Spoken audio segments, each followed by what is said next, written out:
안녕하세요. 오늘은 저희 프루팅하고 프루치 투자자문을 도와주고 계시고 또 저희 올레셋의 초창기부터 고객이신 이사님하고 같이 진행을 하는데, 요새 워낙 이제 매크로에 큰일들이 많이 생기다 보니까 뭐 하루하루 바뀌잖아요. 트럼프가 무슨 말을 하는지에 따라서 매크로가 이제 그날그날 바뀌다 보니까 일단 시장에 대한 좀 자세한 지침이라고 할까요? 제 생각은 이제 프루팅에 남겼는데, 기본적으로 매크로의 변화에 대한 좀 큰 틀은 제가 좀 설명을 하고 싶어서 그래서 오늘 라이브를 켰고 잘 해보도록 하겠습니다. 예, 궁금하신 게 많을 것 같아요. 뭐 지금 채팅창 보니까 시작하기 전에 보니까 이제 유가 박살나서 이제 그 박살났다고 막 힘들어하시는 분들도 계시고, 제가 얘기한 것들 중에 뭐 중국이나 뭐 나머지들은 다 잘 갔는데 지금 유가가 어쨌든 정말 저희도 오레셋에도 아시겠지만 에너지 관련 포트가 많이 있는데 굉장히 그거 하나가 지금 힘들게 하고 있죠. 지금 나머지는 사실 뭐 오히려 해칭이 다 잘 되고 있어서 다 괜찮은데 에너지가 속을 썩이고 있는데, 순서를 뭐부터 할까요? 일단 원유 얘기는 조금 나중에 하시고 좀 전반적인 매크로 관련해서 좀 시작을 할까요, 정환 씨? 네네.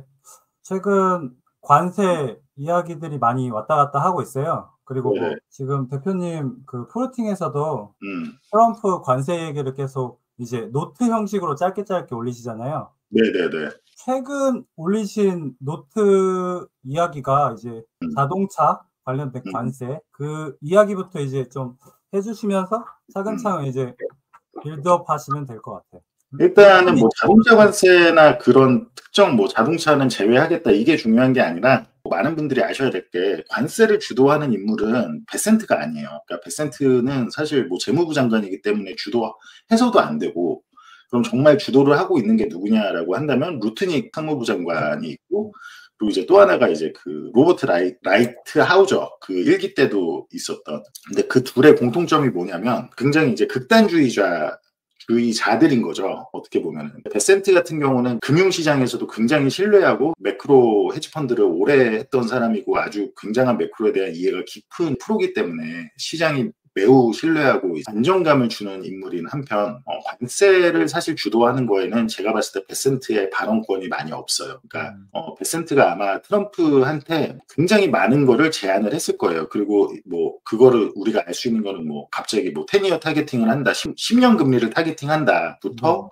원래 이제 항상 기준금리 내려야 돼라고 찡찡대고 막 화내던 트럼프가 한마디 안 하잖아요. 지금 연준 기준금리에 대해서. 오히려 이제 10년물을 내려야 되고, 그럼 10년물을 타겟팅한다는 건 무슨 얘기냐라는 건 10년물을 뭐 옐런처럼 장기채를 발행을 아예 안 함으로써 10년물을 아예 그냥 조작을 하겠다. 그러니까 수요 대비 공급을 부족하게 해서 장기채 발행 안 하고 단기채만 발행해서 조작을 하겠다는 얘기가 아니고, 이거는 뭐 이전 라이브들에서도 그렇고 계속 강조를 했던 것 같아요. 실제 언론에서 그런 식으로 보도된 건 아주 잘못된 보도고, 실제로 해야 될 일을 미국이 부채를 건전하게 하고 재정 적자를 줄일 수 있는 방법을 진심으로 접근하여서 해야 될 일을 함으로써 그것이 비록 지금 미국 주식의 주가를 계속 펌핑시키는 어떤 성장에 대한 익스펙테이션, 성장에 대한 프라이싱을 깎아먹는다고 하더라도 해야 될 일을 함으로써 돈을 안 쓰고 재정 지출을 줄이고 재정 적자를 감축시켜서 미국 부채의 장기적인 매력을 좋게 보이게 하겠다라는 거죠. 그렇게 되면 당연히 장기 금리는 내려갈 거고, 심지어 이제 향후 앞으로 미국의 이제 장기 국채나 국채 롤오버 될 것들이 굉장히 많아요. 그 국채의 경우에는. 그런 상황에서 지금 주가가 문제냐, 주가가 우선이냐는 아니라는 거를 너무 베센트가 잘 알고 충분히 그런 부분은 트럼프한테 설득을 시켰을 거라고 생각을 합니다. 왜냐하면 트럼프가 당선된 게 바이든 정부가 주가 관리를 못해서 당선됐나요? 아니잖아요. 인플레이션 관리를 못하고 무분별한 재정 적자를 통해서 자꾸 자산 가격만 띄우고 양극화를 벌어지게 하고 실제 미국의 경제는, 실질 경제는 굉장히 힘든데, 그런 상황이었기 때문에 트럼프가 당선될 수 있었다라는 건 트럼프는 너무 잘 알고 있기 때문에 정말 주가가 지금 정도 수준은 뭐 말할 것도 없고 정말 곡소리 나고 그게 이제 자기의 지지율을 크게 깎아먹기 전까지는 관세를 지금처럼 막 무분별하게 막 남발해서 막 시장이 겁먹든 말든 정말 주가가 크게 빠지기 전까지는 일단은 신경 쓰지 않을 거예요. 오히려 장기 금리가 낮춰져야 그 연준도 기준금리를 내릴 수 있고, 그런 오히려 재정 지출을 줄여야 연준도 금융을 완화할 수 있고, 금융 상황을 완화할 수 있고, 왜냐면 재정 긴축을 안 하고 오히려 재정 확장을 바이든 정부가 한 것처럼 계속 부채를 더 내서 하게 되면 그건 당연히 더 인플레이션 어리한 압력이기 때문에 연준 입장에서는 더 그 긴축적인 통화 정책을 해야 된다는 말이에요. 그런 부분을 베센트가 제가 봤을 때는 충분히 트럼프와 얘기를 해서 충분히 트럼프를 교육을 많이 시켰다라고 보이고, 아무튼 전반적인 구도는 그렇게 잡으셔야 된다. 일단 첫째. 그런 구도라면 베센트 또한 그렇다면 어쨌든 그런다고 트럼프가 진짜로 긴축을 뭐 돈을 안 쓰겠다는 거냐는 아니잖아요. 네. 하다못해 법인세 감면을 연장하려고 하고 TCJA 그게 굉장히 큰 패키지인데 그걸 연장하고, 그러니까 트럼프는 사업가이기 때문에 세금 감면은 굉장히 좋아하거든요. 법인세 감면이든 뭐가 됐든 뭐 그런 걸 좋아하기 때문에 복지 대신에 세금을 감면하기 위한 지출이 필요한데 그 지출을 위한 재원은 어디서 마련을 할 거냐. 진짜로 뭐 일론 머스크가 뭐 도찌로 엄청나게 뭐 공무원들 자르고 뭐 그런 걸로 충분하냐. 전혀 충분하지가 않거든요. 도찌가 아무리 잘라봤자 충분하지가 않아요. 어쨌든 트럼프 정권에서 쓸 돈이.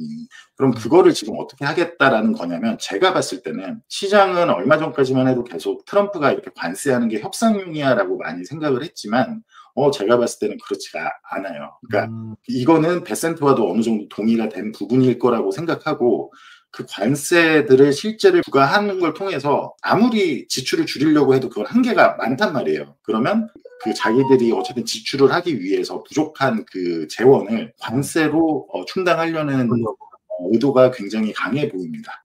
물론 그리고 나서 또 이제 또 협상도 하고 하겠죠. 실제로 그 관세를 무지막지하게 부과했을 때 그 경제나 주가의 이 피해가 너무 크게 이제 계속 발생한다 그러면 협상도 하고 하겠지만, 기본적으로는 그 관세 자체를 뭐 부과할 것도 아니고 그냥 단순히 협상을 위해서 그냥 얹어놓고 사실은 관세 자체를 부과를 안 할 거야. 이거는 아주 나이브한 생각이 될 수 있다. 네, 쪼가 아니라는 거죠. 그렇죠. 쪼가 아니고 뭐 허풍치고 하는 거는 아니고 보는 게 맞다. 일단 기본적으로 그게 아니면 트럼프 정권에서 하겠다는 지출을 뒷받침할 재원이 없습니다. 실제 계산을 면밀히 해보면 그 재원이 너무 부족해요. 지출을 줄인다라는 건 한도가 있는 거고, 그런 부분이 굉장히 부족하다. 그런 차원에서 생각을 하시면, 그러면 세금 감면은 기존에 있었던 거를 연장하는 거잖아요. 그렇죠? 세금 감면이라. 그러니까 기존에 없었던 걸 새로 하는 게 아니고 기존에 하던 거를 원래 종료가 될 건데 그거를 연장을 하겠다라는 거잖아요. 법인세 감면이라. 네. 그거를 위한 지출을 위해서도 재원이 아직 한참 필요한데, 특히 공화당에는 엄청난 매파들이 있습니다. 공화당 안에는, 공화당 내부에도 원래 보수라는 게 뭐예요? 돈 마음대로 쓰지 마라. 이게 보수잖아요. 복지 말은 좋지, 그럼 돈은 어디서 날 거야? 이게 보수잖아요. 굉장히 그 미국 공화당 안에 굉장히 이제 그런 매파들이 있는데, 그 매파들을 설득하기 위해서라도 부채를 더 찍어서 그런 과정은 안 되는 거고, 이제 그거를 제가 봤을 땐 관세로 일단 기본적으로 충당을 하려는 의도가 있어 보인다.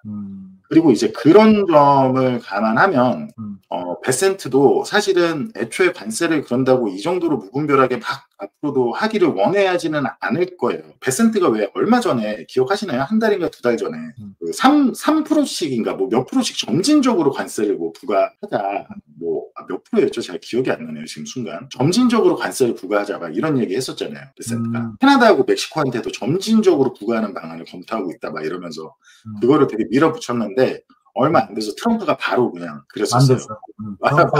전혀 그럴 수가 없다. 마음에 안 들고. 그래서 테니어나 뭐 이런 거 보면 트럼프가 금융교육은 확실히 받았는데 관세에 대한 거는 이거는 일단 베센트한테 리스펙이 없는 거예요. 근데 사실 베센트는 관세를 이렇게 무분별하게 때리면 송장에 대한 프라이싱이나 동력이 너무 크게 깎인다라는 걸 어느 정도 알 건데, 뭐 자기의 권한을 넘어가는 일이니까. 그럼 결국에 그 키를 쥐고 있는 게 누구냐라고 보면 이제 루트닉하고 라이트하우저인데, 그거는 사실 그 한국으로 치면 정말 그 극우 그런 분들이란 말이에요.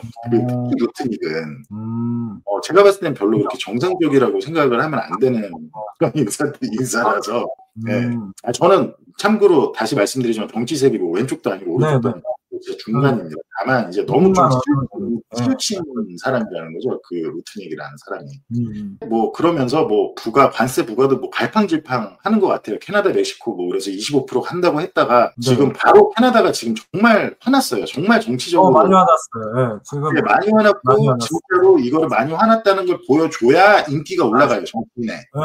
그 말은 이제 진짜 캐나다가 정말로 심각하게 지금 보복 관세 한다부터 해서 뭐 아무튼 여러 가지 지금 이제 그런 상황이고 이제 보복을 완전히 자기네도 즉각적으로 뭐 이렇게 할 거다 하니까 바로 그때 트럼프가 나와서 재보복을 할 거다 그랬잖아요. 니네가 보복을 해? 그러면 그거에 재보복한다 그랬잖아요. 근데 그랬다가 루트닉이 다시 나와가지고 그 재보복하는 거는 좀 그 생각을 해보겠다, 고려를 해보겠다. 근데 이게 생각을 해보니 캐나다가 보복 안 하면 우리도 재보복 안 할게. 이걸로 딜을 치려고 하는 거예요. 하지 말자.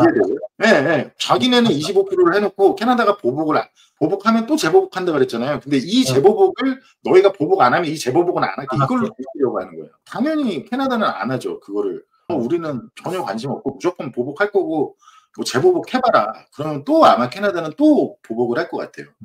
근데 이거는 어쨌든 그런 상황이니 당연히 지금까지 뭐 AI가 생산성을 뭐 혁신시켜서 미국만 예외주의로 할 거야를 완전히 다운시키는 그런 성장에 대한 꿈과 희망을 이제 먼저 죽이고 있는 거고 지금 현재 매크로 장세는. 둘째는 기본적으로 그 성장에 대한 희망은 그냥 주식만 보시는 분들이 그냥 뭐 어떤 가치 평가를 할 줄 알고 이런 분들이 아니라 그냥 묻지마 뭐 미국 주식 나스닥 매수 하시던 분들이 하던 그런 내러티브고 그게 아니고 지금까지 기본적으로 주식에 대한 성장의 프라이싱을 계속 해준 거는 그냥 근본적으로 치자면 재정 지출의 확장이란 말이에요. 미국의 재정 지출의 확장. 그렇죠. 계속 빚내서 더 지출하고. 근데 그거를 근본적으로 생각하면 그거를 이제는 줄인다라는 거잖아요. 장기적으로 해야 될 일을 진짜로 먼저 하겠다. 왜냐면 일단 주가보다 더 중요한 거는 나라의 부채고 사실은 저는 맞는 일을 한다고 봐요. 그 일 자체가 관세가 맞다고 보진 않는데 그런 재정 감축을 하겠다는 의지는 맞다고 보고 제가 계속 얘기했던 그 중국의 기술주들 그 정말 엄청나게 크게 상승하고 있는 현재도 계속 그건 왜 다이버전스냐라고 하냐면 중국과 유럽은 어쨌든 코로나 인플레이션 이후로 실제 주가가 무너질 때 그거를 뭐 부양하려고 아니면 겉으로 드레스업 시키기 위해서 계속해서 뭐 재정 지출 확장이나 이런 거를 한 적이 없잖아요. 특히 중국은 오히려 정말로 안 했죠, 지금까지. 그러다 보니까 디플레이션 얘기까지 듣고 그러니까 저는 장기적으로 미국이 안 좋고 그러니까 큰 틀에서 국가 부채나 여러 가지를 봤을 때 그렇게 중국을 봤던 이유는 근본적으로 어쨌든 부채를 계속 지속 조달 가능할 수 없는 어떻게 보면 쉽게 말하면 약간 폰지 게임과 비슷하다라고 제가 미국 부채의 운영 방식에 대해서 얘기를 사실은 과거 23년 이럴 때부터 계속 했었는데 기본적으로 이제 뭐 이자 비용을 내기 위해서 더 많은 부채를 내야 되는 상황이라는 거를 제가 23년 뭐 그 과거에 그렇게 얘기할 때 그때는 정말로 이 내용 자체를 이해를 떠나서 믿는 사람들도 잘 없었어요. 이상한 얘기. 저는 오히려 그래서 이제는 그런 얘기를 안 하잖아요. 뭐 워낙 예전에 많이 했으니까. 근데 그때는 국채 금리가 미국 10년 금리가 3%일 때였어요.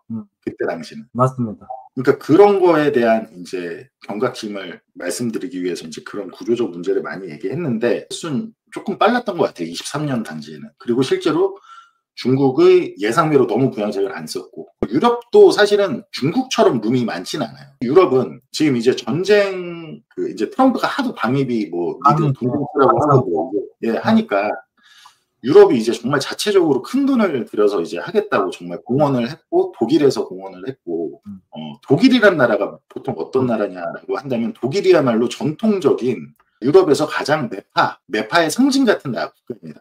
우리는 재정 준칙을 엄격하게 지켜야 되고 빚내서 돈 쓰고 이런 거는 정말 하면 안 되고 과거에 이제 유럽이 미국 따라서 QE 양적 완화했을 때도 엄청나게 그렇게 했던 그 건전 재정을 외쳤던 건전한 그런 통화 정책을 외쳤던 국가예요. 근데 그런 국가에서 부채를 확장할 수 있게 이제 그 한도를 확장시키고 이제는 진짜로 더 돈을 지출해야겠다. 우리가 진짜 국방 해야겠다.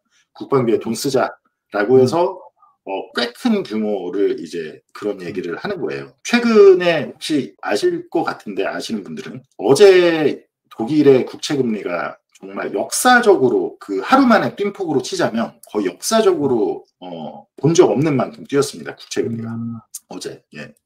그러면 자 23년에 미국 혼자 적자 재정 늘려가지고 미국 혼자 좋았잖아요. 주식이. 네. 미국하고 유럽으로만 놓고 본다면 향후 단기적으로는 유럽이 훨씬 좋을 수 있겠죠. 다만 정말 유럽이 재정 준칙을 잘 지켜왔고 뭐 그런 포퓰리즘적인 통화 정책이나 이런 걸 안 했냐라고 하면 그건 아니에요. 큰 그림으로 봤을 땐 2008년 이후부터 어쨌든 팬데믹 이전까지 계속해서 양적 완화라는 돈 찍어서 어쨌든 자기네 국채 사주고 하는 양적 완화를 한 국가는 미국뿐만 아니고 유럽과 일본입니다. 이 세 나라 제가 왜 저는 홍콩이나 중국을 훨씬 더 좋게 보냐면 아직도 그러니까 생산성 저는 이제 그 생산성이라는 거는 사실은 지표로도 제가 다음에 한번 보여드릴게요. 지표로도 찾아서 저희가 볼 수가 있어요. 실제 아웃풋 나누기 그 노동 그 인풋을 나누면 나오거든요. 물론 시간이 지나면 생산성 AI가 도와주고 하겠지만 왜 중국이 훨씬 더 싼 값으로 할 수 있냐? 왜 중국이 뭐 이런 게 다르냐라는 거는 인도도 절대 중국을 제가 봤을 때 최소 향후 20년이 뭐예요? 30년 동안 따라잡을 수가 없어요. 왜냐하면 그 인프라가 인도에는 없습니다. 그러니까 그냥 단순히 인건비가 싸다고 되는 문제가 아니라는 거예요. 그리고 또 하나 뭐 선진국은 말할 것도 없고요. 선진국은 그런 인프라의 차이도 있지만 기본적으로 선진국 모든 게 다 애초에 생산성을 향상시키기 위해서 다 밖에서 제조를 한 거잖아요. 네네네. 그러니까 세계 경제가 그래도 좀 그렇게 서로 다툼 없이 세계화를 통해서 좀 안정적으로 디스인플레이션을 할 수 있었던 거고 이게 이게 얘기하니까 끝이 없네. 얘기하다 보면 진짜 끝도 없는데 여기서 하나만 마지막으로 덧붙이자면 저는 트럼프가 사실은 지금 하는 이런 뭐 반세계화 그러니까 뭐 디글로벌라이제이션 뭐 그리고 네, 외국이 지금까지 다른 나라들이 우리를 갈취했다. 이거야말로 정말 어불성설이고 그리고 그걸 되돌리기 위해서 뭐 다시 이제 우리 공장을 우리나라로 옮기겠다. 그 아이디어 자체가 정말 어불성설이고 자기 자국을 깎아먹는 일을 하는 겁니다. 기업의 생산성이잖아요. 기업이 더 많이 남아야 되는 거고 그 기업 입장에서 중국이나 베트남에 싸게 지어서 잘 하던 거를 그렇게 해서 생산성이 늘어나던 거를 차가가 올라가려면 기업의 생산성이 좋아져야 되는 거라고요. 그렇죠. 네. 그거를 뭐 강제시켜서 다시 뭐 리슈어링 하게 하고 다시 자국으로 돌아가게 하면 그럼 그 기업들의 생산성이 올라가나요? 예를 들자면 장기적으로는 당연히 좋은 게 아니죠. 그리고 또 하나는 특히 미국의 경우는 미국이란 나라는 자기들이 실질 재화를 생산해서 하는 게 아니라 미국이 제일 생산을 잘하는 거는 금융이고 달러란 말이에요. 제일 달러를 잘 찍어내잖아요. 네. 근데 그게 GDP 대비 부채가 이렇게 100% 넘어가고 폰지에 가까운 수준으로 이자를 내기 위해서 국채를 더 발행해야 되는 상황까지 이르렀음에도 그게 돌아갈 수 있었던 배경은 미국이란 나라는 기본적으로 가장 최강의 군사력과 그죠? 전 세계에 누구도 넘볼 수 없는 최강의 군사력과 그리고 우리가 이렇게 빛을 지더라도 우리가 해구상과 이런 걸로 다 해줄게. 너희를 보호해줄게. 그러니까 단순히 눈에 보이는 수치가 아닌 어떤 뭐 무역이 얼마나 적자가 나던 이런 수치가 경상 수치가 어떻고 이런 수치가 아닌 최강의 군사력과 이 최강의 군사력으로 무슨 일이 있더라도 우리는 공정하게 해줄게. 공정하게 뭐 예를 들면 우리 동맹국은 우리가 무조건 지켜줄게. 그리고 미국채 같은 경우 미국채를 너희가 쥐고 있어. 너희가 무슨 짓을 해도 그거를 강제로 2022년에 러시아 거를 동결시킨 것처럼 그런 건 당연히 하지 않아. 우리는. 왜냐하면 기초통화 국가니까. 그런 보이지 않는 무형의 신뢰와 그게 있기 때문에 미국이라는 나라는 정말로 힘든 일을 안 하고 남들 하기 싫어하는 일, 막 어디 공장 가서 미싱 돌리는 거 하기 싫어하잖아요. 뭐 우리나라도 똑같잖아요. 노가다 아무도 하고 싶어하지 않잖아요. 맞습니다. 그게 돈을 많이 주는데 그렇게 하기 싫은 일을 하나도 안 하고 그런 거는 다 저기 넘기고 그런 공장이나 인프라도 다 딴 데로 넘기고 자기들이 그냥 달러를 찍어내서 세계 최강의 선진국 자리를 편법으로 유지할 수 있었던 게 미국이에요. 세계화의 가장 큰 수혜를 누린 나라가 전 세계에서 가장 크고 막대한 수혜를 누린 나라가 미국이라고요. 네, 세계화에. 미국이라고요. 당연하죠. 그렇죠. 기업들도 뭐 미국 기업만 잘 나가니까. 그렇죠. 그러니까 그 미국 기업이 잘 나가는 게 애초에 어떻게 잘 나갔냐라고 한다면 네, 그렇죠. 자기네들은 팬시하게 이렇게 기술만 좀 생각하고 뭐 이렇게 한 다음에 실제로 다 인프라나 생산은 다 싸게 해서 이윤을 막대하게 남기고, 그죠? 그리고 그 기업들이 성장을 할 수 있는 지원을 어떻게 해줬냐? 정부에서 부채를 찍어서 그 돈을 찍어서 부채를 사주고, 그래서 그 기업들이 저리에 돈을 빌려서 투자를 계속 할 수 있게 해준 거잖아요. 네. 이게 08년 이후에 양적 완화 이후부터 지금까지 미국의 예외주의의 그냥 메커니즘이란 말이에요. 근데 그거를 이제 정치, 경제나 투자는 결국에 그래서 정치를 정말 밀접하게 봐야 된다라는 얘기를 제가 왜 하냐면 매크로가 특히 그렇습니다. 그러니까 정치와 굉장히 밀접하거든요. 매크로라는 거는. 그러니까 그렇죠. 부채로 어떤 경제를 드레스업 한다라는 건 부작용이 생길 거 아니에요. 뭐 부의 양극화라든지 뭐 여러 가지 부작용이 생기잖아요. 그런 양극화가 극단적으로 끝까지 가게 되면 무슨 현상이 발생하냐면 포퓰리스트들이 이제 나오는 거죠. 하기 힘드니까. 그렇죠. 어쨌든 수치상으로는 왜냐면 자산을 있는 사람들은 더 버는 것 같고 하니까 수치상으로는 더 좋아진 것 같은데 맞습니다. 굉장히 실제 삶은 더 피폐해지는 것 같고 힘드니까 포퓰리스트들이 나와서 걔네들이 하는 정책이나 걔네들이 주장하거나 아마 트럼프나 루트닉 같은 사람들은 아마 진짜로 그렇게 믿을 거라고 생각해요. 저는 심지어. 그러니까 관세가 정말로 미국의 회복 재건을 위해서 진짜 필요한 뭐 그런 정책이라고 생각을 할 수도 있을 것 같아요. 그러니까 그런 식의 이제 그 포퓰리스트들이 나와서 그런 정책을 피는 거죠. 결국에는 부채로 이제 드레스업하고 만들어낸 경제는 부작용이 나오고 그런 부작용이 있으면 또 포퓰리스트들이 득세하고 포퓰리스트들이 정말 이제 지금까지 이런 것들을 다 뭐 무너뜨릴 수 있는 트럼프가 그럼 만약에 지금부터 정말로 뭐 시간을 두고 뭐 2년, 3년, 4년 만약에 미국이 만에 하나 정말 저는 조금 그럴 위험이 꽤 크다고 보지만 뭐 자산이 크게 빠지고 거품이 다 빠지고 뭐 이렇게 붕괴하는 게 순전히 트럼프 때문이냐? 아니요, 전혀 아니고 제가 이참에 진짜로 명확히 제 원래 예전에 많이 하던 얘기를 말씀드리자면 미국이 만약에 그렇게 된다면 그건 전혀 트럼프 때문이 아니고 그 전에 바이든 정부, 그 바이든 이전에 트럼프 1기 이전에 오바마 때부터 계속된 양적 완화와 부채의 화폐화로 인한 웨스 이펙트를 그냥 명목상 부를 계속해서 높여준 거를 가지고 그걸 가지고 또 소비를 하고 계속 빚을 키워서 계속해서 끌어온 모두의 책임이지 절대 트럼프의 책임이 아니라는 거죠.